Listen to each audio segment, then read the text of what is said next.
BFC. Hello guys, good morning.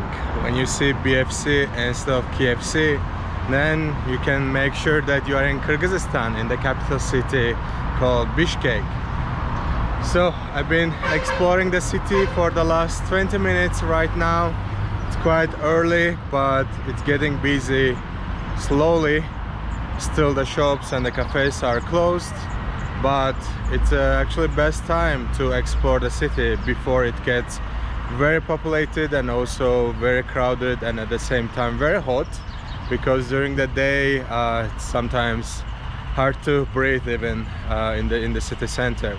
So I've been spending few nights in the mountains, and for the visa reasons I came to the Bishkek and spent few nights as well here, and then again going for more mountains. So this is the Bishkek city center, which is the main street which will take us to the main square of the Bishkek.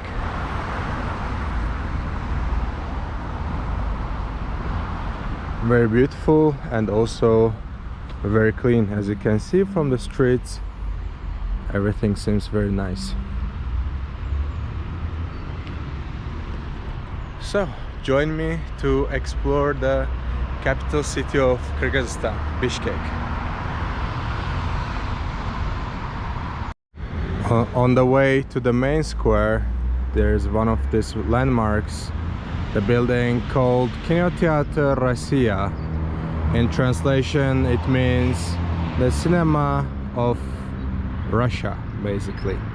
As you can see, Kyrgyzstan also still keep using the Cyrillic letters, and there's so much Russian influence, obviously from the Soviet Union. But the very interesting thing is that actually Kyrgyzstan is one of these countries that kept so much influence from Russia, and even there's a Lenin's statue in the very center of the Bishkek. And also when you look at the architecture of the buildings and everything, looks very old style, which I like, to be honest, but you don't see so many modern buildings in Bishkek, especially in the city center.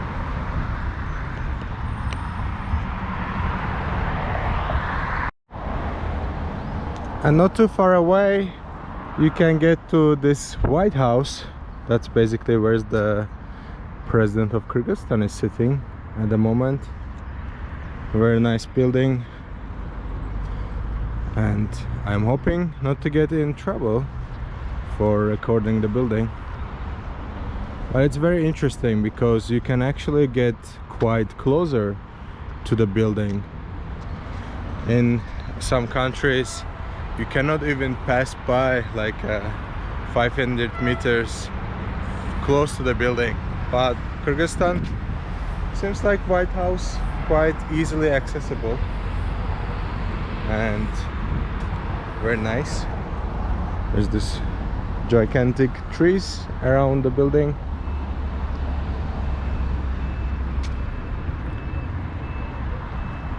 But very beautiful, as I mentioned, very clean. They have even trolleybuses still, and also taxi system is very good in Kyrgyzstan in general. If you want to travel around the villages, then the best way to go is for buses and shared taxis. And in the city center of Bishkek, it's actually one of the Soviet cities, capital cities, that doesn't have a metro here. So I enjoyed exploring the metro in Tashkent, which was another level of architecture and beautiful buildings underground. But Bishkek is missing that, and they don't have metros, but they have very good bus system, shared taxi system, and also trolleybuses, as I mentioned.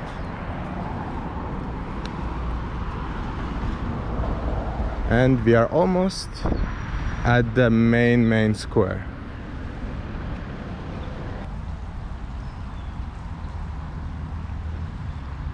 This is one of the parks. just to next to the square which I'm heading to at the moment. And very interesting thing, I actually enjoy my time here walking around in the parks and crossing the roads, because they are very well structured with the traffic lights, with the pedestrian crossings and everything, and also driver seems very respectful. It might be a little bit crazy sometimes in this part of the world to drive or to be the person who needs to cross the road, but I never had any troubles in Bishkek, which I enjoy my time here very much. So finally we just arrived to the main square. There's a statue in the middle, and there's also gigantic Kyrgyz flag which is waving us.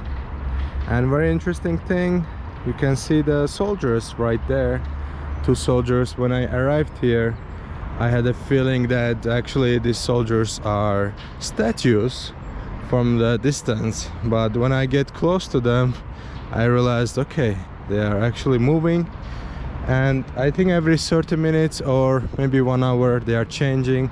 So this is also a very interesting event which takes place. If you get a chance or if you have time, just wait and see how interesting is there changing the soldiers. And this is the building of the Icol Manas. Icol Manas. Manas is very important for the Kyrgyz history, and also well respected hero of the Kyrgyzstan.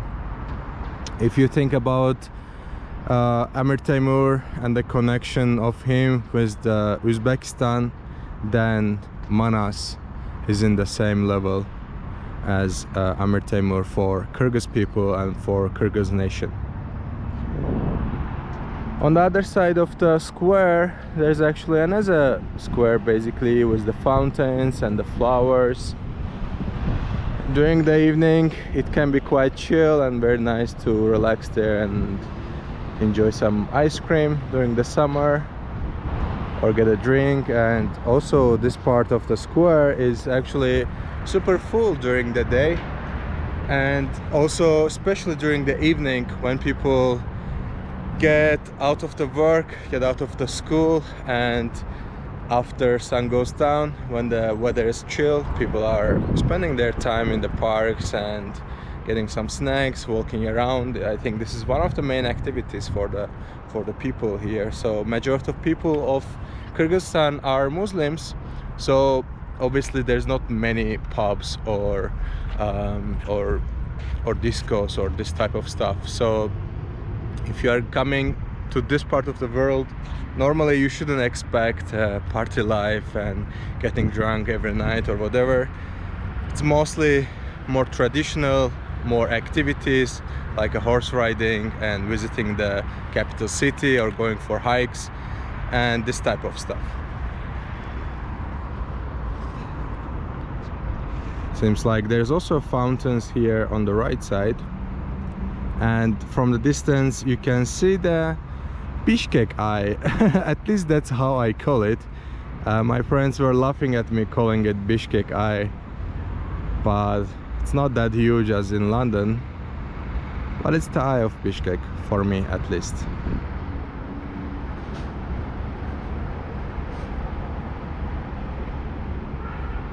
As you can see, very organized, very clean, very beautiful. It's not clear from the camera, but behind this building actually there's a gigantic mountains with the snow on the top.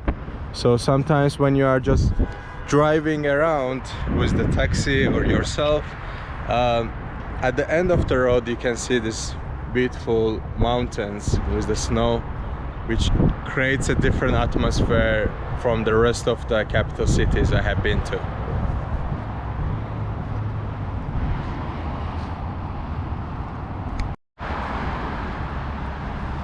Just cross the road to the other side This is actually one of my favorite part of the city.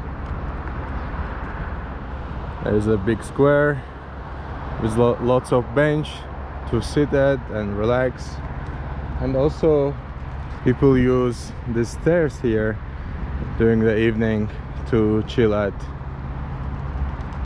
Even though Bishkek can be a very hot city during the summer, you can see there are beautiful flowers which been planted and they are taking very good care of them. And also the fountains. There are maybe 6 to 10 fountains in this small space. I actually never seen them functioning while I'm here, but I'm sure they are beautiful. There's the lights and there was the water.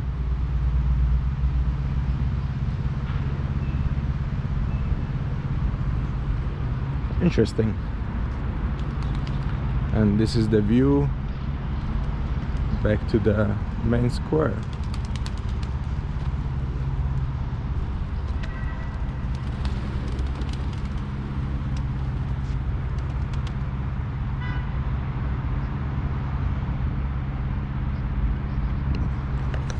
Amazing. And Kyrgyzstan is one of these nations is that people, and the majority of people actually living in the villages, in the mountains and in the urban areas, rather than choosing to live in the big cities like Bishkek. In Bishkek there is around 1 million people living here, maybe more than 1 million people at the moment, because the statistics I checked, it was from 2017, so a little bit old data. But yeah, I think more than 1 million people living right now in Bishkek, and in general the population of Kyrgyzstan is around 7 to 8 million at the moment, I believe.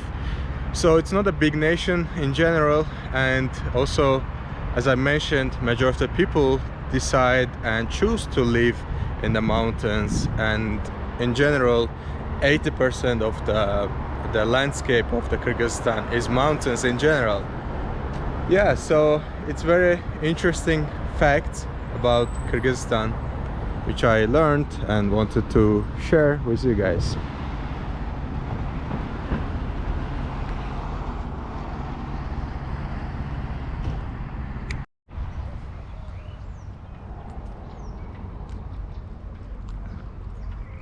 This is another beautiful park just behind the square. Very green, very nice, very clean. And this is one of the things I like about Bishkek, or in general about Kyrgyzstan, is the nature and the landscapes, and plus it's very green. And Bishkek is a good example of, as a capital city, being so green, being very close to the mountains. If you want to be living in the city, you can do, and you can also access to the mountains and to the green hills during the summer, only 20-25 minutes by car. We can also talk about things related to tourism. Language, I think pricing is very interesting for the people as well. So when it comes to when you arrive to Kyrgyzstan, if you don't speak any Russian, it might be a little bit difficult to communicate if you are not in the capital city. So it means if you arrive to Bishkek, you will not have so much problems with the language. If you speak English, if you know basic Russian, or if you speak a little bit of a Turkish or similar languages from the Turk language groups, then it should be quite fine to manage your way around in Bishkek. But the problem starts when you get to the mountains, to the small villages, and people there don't speak any English at all. Only thing they know is probably hello and goodbye or bye-bye. But at the same time, sometimes they don't even speak Russian, or they have very broken Russian like you will do as a tourist. So If you have offline Google Translate or any translation app, that would help tremendously in the mountains, because there might not be internet and you might want to find your way. So best way to do is that either learn basic Russians and manage your way around here, or just get a Google Translate, and that should help you to navigate yourself. When it comes to the pricing, Kyrgyzstan is actually one of the cheap countries, one of the affordable countries in this region. I was in Uzbekistan, and actually Uzbekistan was quite affordable for me, but actually Kyrgyzstan is a little bit cheaper than Uzbekistan itself. Not so much cheap, it's almost similar pricing, but I felt like about food and accommodation, you can feel like Kyrgyzstan is a little bit cheaper than Uzbekistan. And the prices are very affordable actually. For traditional lunch or dinner, you pay around $3 to $5 to have really good meal, like main meal and the salad, and they bring tea and the bread next to it, which is amazing. So $3 to $5 you can have really good meal per person. And if you want to stay somewhere in the hostel, then you have to pay from $5 to $10 per night in a hostel room.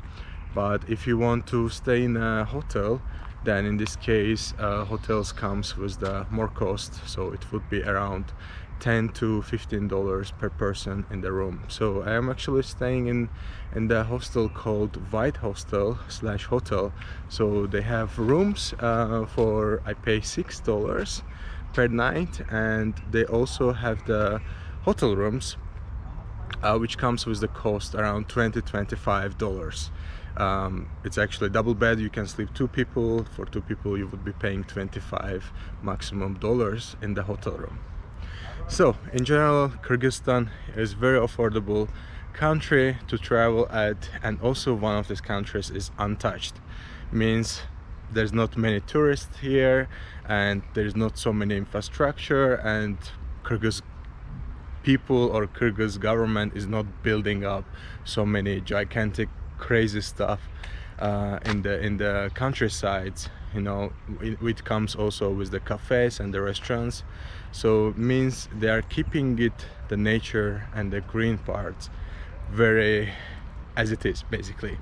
Because I went to one of the big lakes in the mountains, and it's actually Federal Reserve, so there's no cafe, there's no restaurant, there's no any type of building around it, which keeps it all the nature very special and very natural basically. So this is the beautiful park where I am walking around and showing you around as well.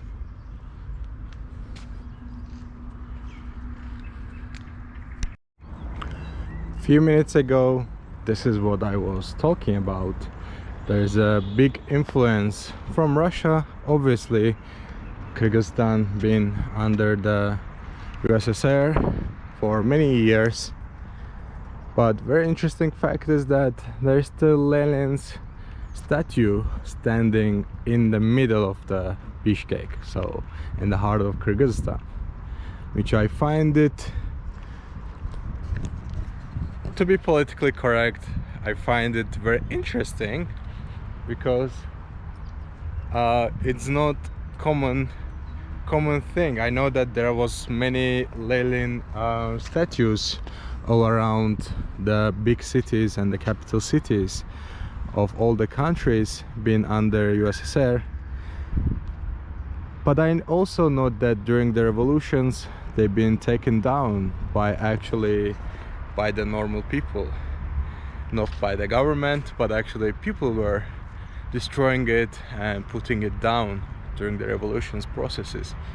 So I find it very interesting actually to see that there is a Lenin's statue, but I will leave it up to you, to your comments, guys. What do you think about this?